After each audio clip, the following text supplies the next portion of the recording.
नमस्कार प्रिय दोस्तों, सभी को सादर जय श्री राम। आप सभी को आज मैं बताऊंगा कि आपका विवाह कब होगा। विवाह की सटीक तारीख या सटीक समय क्या होता है, जन्म पत्रिका से कैसे जानें। प्रिय दोस्तों, अगर आपने सब जगह तलाश कर लिया, किसी ने आपको यह चीज़ नहीं बताई, तो आज आपको मैं यही सटीकता दूंगा कि आप घर बैठे किस प्रकार से जानकारी ले सकते हैं कि जन्म पत्रिका के आधार पर हमारा विवाह कब होगा।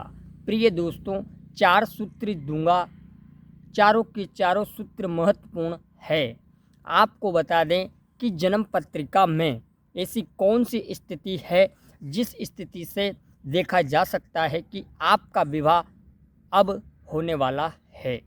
प्रिय दोस्तों, सबसे पहला उदाहरण सहित मैं आपको बताऊंगा कि कुंडली में कब कौन सी स्थिति का निर्माण होगा जब आपका विवाह तय होगा। प्रिय दोस्तों, भगवान श्री गणेश को प्रणाम करते हैं और आइए सबसे पहला उदाहरण लेते हैं। जैसा कि आप सभी जानते हैं, स्क्रीन पर स्पष्ट रूप से मेष लग्न की कुंडली दिखाई आपको दे रही है। अब लगन और सप्तम को आपको गौर से देखना है। लगन स्थान में 1 नंबर लिखा हुआ है और सप्तम भाव में 7 नंबर लिखा हुआ है। आपका लग्न कोई भी हो सकता है, इससे यहाँ फर्क नहीं पड़ता। आपको बस लग्न और सप्तम की राशि जो भी बनती है वो राशि आपको नोट कर लेनी है। अब करना क्या है कि सप्तम और लग्न दोनों को जोड़ लो तो क्या आएगा आंसर। लग्न में 1 नंबर लिखा हुआ है और सप्तम में 7, अर्थात 7 और 1 जोड़ने पर टोटल होता है 8 अंक। अब 8 अंक जो होता है प्रिय साथियों, 8 अंक जुड़ने पर इस 8 अंक का स्वामी बनता है स्वयं मंगल, यानी वृश्चिक राशि इसका स्वामी वृश्चिक राशि हुई। 7 और 1 लग्न और सप्तम भाव की राशि को जोड़ने पर जो राशि आई वो 8 नंबर आई। अब 8 नंबर की राशि वृश्चिक राशि में जब भी देवगुरु बृहस्पति भ्रमण करेंगे तब आपके विवाह योग तय करके जाएंगे। ठीक है, यह मैंने आपको पहला उदाहरण दिया। अब मान लीजिए आपका मीन लगन है और मीन लगन से अगर आप सप्तम भाव की देखेंगे तो 12 नंबर लगन में लिखे हैं और 6 नंबर सप्तम भाव में लिखे हैं। अब 12 और 6 18 होते हैं, तो 18 नंबर की कोई राशि नहीं होती। तो अब क्या करें, तो आपको क्या करना है, 12 और 6 दोनों को जोड़ देना है, 18 होगा। अब 18 नंबर की कोई राशि नहीं है, इसलिए हम 18 को भी प्लस कर देंगे। तो 8 और 1 प्लस कितने हुए, 9। तो दूसरा उदाहरण ये कहता है, पहला ही उदाहरण है ये, 9वें राशि यानी धनु राशि में जब भी देवगुरु बृहस्पति भ्रमण करेंगे तो आपका विवाह तय करा करके निश्चित रूप से जाएंगे।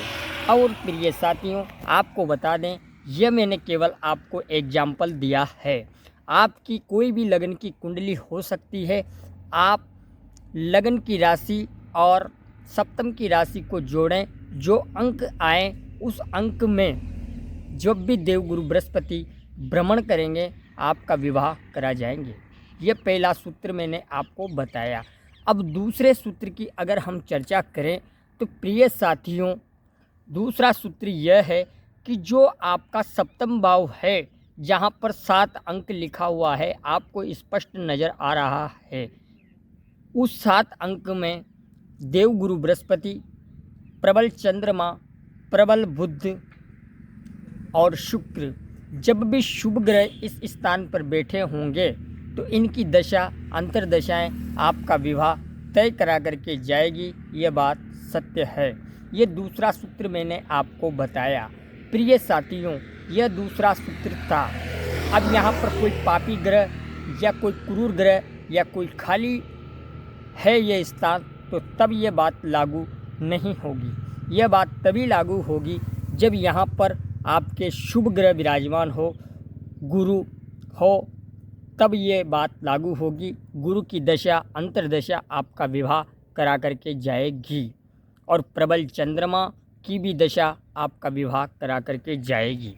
इसी के अतिरिक्त अगर हम तीसरे सूत्र की बात करें, तीसरा सूत्र यह कहता है कि आपकी कुंडली में पंचमेश, सप्तमेश और नवमेश एवं एकादशेश की दशा महादशा जब भी आएगी आपका विवाह करा करके जाएगी।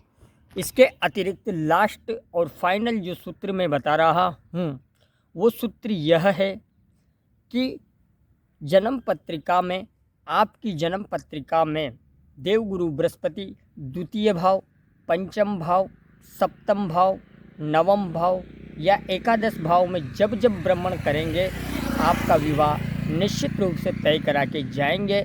और आपको ये बता दूं, देवगुरु बृहस्पति आपकी राशि से द्वितीय भाव, पंचम भाव, सप्तम भाव, नवम भाव, एकादश भाव में जब भी भ्रमण करेंगे तब आपका विवाह करा के जाएंगे।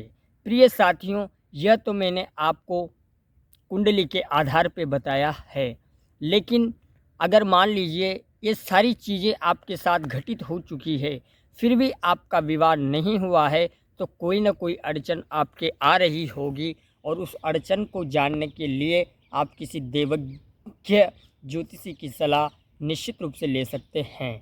इसी के साथ आज हमने बात करी कि आपका विवाह कब होगा, कौन से समय में होगा, उसी की जानकारी मैंने आपको दी। नेक्स्ट एपिसोड में फिर मैं मुलाकात करूंगा किसी नई जानकारी के साथ। तब तक के लिए मुझे इजाज़त दें। चैनल को लाइक, शेयर, सब्सक्राइब करें। धन्यवाद। जय श्री राम।